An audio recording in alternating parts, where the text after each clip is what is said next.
इस पर सुशासन सप्ताह मनाया जा रहा था। इसके पीछे मंशा ये थी कि जो आम जनमानस की आए दिन समस्याएं बनी रहती हैं, उन समस्याओं का प्राथमिकता के आधार पर हम लोग निस्तारण करें, जिसमें IGRS की समस्या, CM हेल्पलाइन के संदर्भ, जिलाधिकारी संदर्भ सारी शिकायतें थी। इसके अलावा जो सरकार की विभिन्न योजनाएं चल रही हैं उसको आम जनमानस तक पहुंचाना, जिससे वो सही समय पर और सही रूप में उसका पूरी तरह से लाभ ले सके, उस मंशा से एक कार्यक्रम आयोजित किया गया। इस सप्ताह के कार्यक्रम के आज अंतिम दिवस पर यहाँ पर विभिन्न विभागों द्वारा अपने स्टॉल्स लगाए गए हैं, जिनमें उनके द्वारा अपने विभागीय योजनाओं की जानकारी दी जा रही है। उसके अलावा आज यहाँ पर एक गोष्ठी का भी आयोजन किया गया, जिसमें विभिन्न विभाग के अधिकारियों ने, जिसमें नगर निगम, विकास प्राधिकरण और अन्य हमारे जिला जो विभिन्न विभाग हैं उनके द्वारा अपनी योजनाओं की जानकारी दी गई, उस पर चर्चा की गई। और निश्चित रूप से इस कदम से आम जनमानस को न केवल हम योजनाओं का सही ढंग से लाभ पहुंचा पाएंगे, बल्कि उसकी जानकारी भी और समुचित जानकारी भी हम उसको उपलब्ध करा पाएंगे।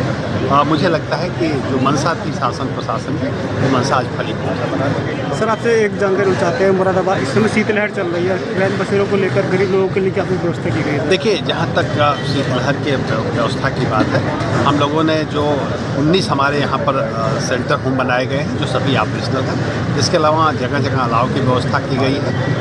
4400 कंबल का वितरण अभी तक किया जा चुका है, और अगर आवश्यकता होगी तो आगे भी हम लोग कंबल का वितरण करेंगे।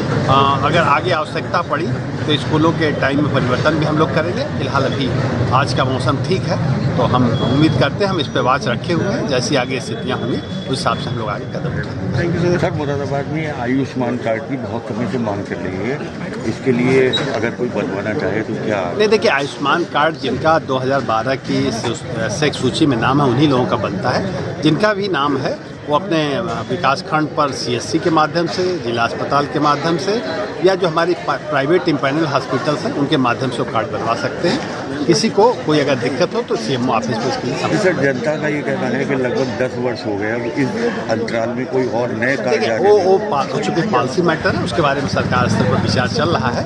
अभी फिलहाल जिनका नाम सूची में है उनके कार्ड थैंक यू। मार्गदर्शन हम लोगों को मिलता रहा है। जनपद मुरादाबाद और नगर मुरादाबाद की विकास यात्रा में मेरे सह संचालक CDO साहब, शैलेश जी, VC प्राधिकरण जी, अभी उन्होंने बहुत विस्तार से अपनी योजनाओं के बारे में जानकारी दी। मुझे लगता है कि जब हम अपनी बात कहें तो आपको अपने से जोड़ लेना सदैव फायदेमंद रहता है। हमारी बात आप तक जिन शब्दों में हम कहना चाहते हैं और जिसमें आप मेरी बात समझ लें, और आपने मेरी बात समझ ली है इसका संकेत मुझे मिल जाए, ये हमेशा बहुत जरूरी होता है। तो एक औपचारिक उद्बोधन शुरू करने के पहले मैं चाहूंगा कि विषय से आपको पहले जोड़ दूं। नगर आयुक्त हूं आपके शहर का, संजय चौहान मेरा नाम है। आपके नगर में नगर निगम नाम का एक विभाग होता है जो लेकर के 2027 तक मीडियम टर्म में 36 प्रोजेक्ट हैं, जो कि करीब 8062 करोड़ के हैं 2028 से 2038 तक। और उसके बाद जो लॉन्ग टर्म प्रोजेक्ट है, जिसमें कैपिटल एक्सपेंडिचर बड़े नेचर के इन्वॉल्व 20 प्रोजेक्ट हैं, 14,839 करोड़। और टोटल जो उसमें कैपिटल एक्सपेंडिचर इन्वॉल्व है वो 31,305 करोड़ का लमसम एक्सपेंडिचर इसमें है। तो इस तरह से ये 2047 कह लीजिए या 2051 तक अगले 30 वर्षों का vision plan Moradabad development authority के द्वारा बनाया गया है।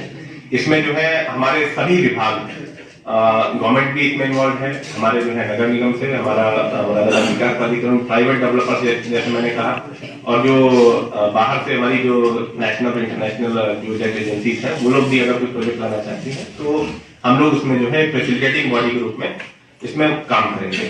तो नेक्स्ट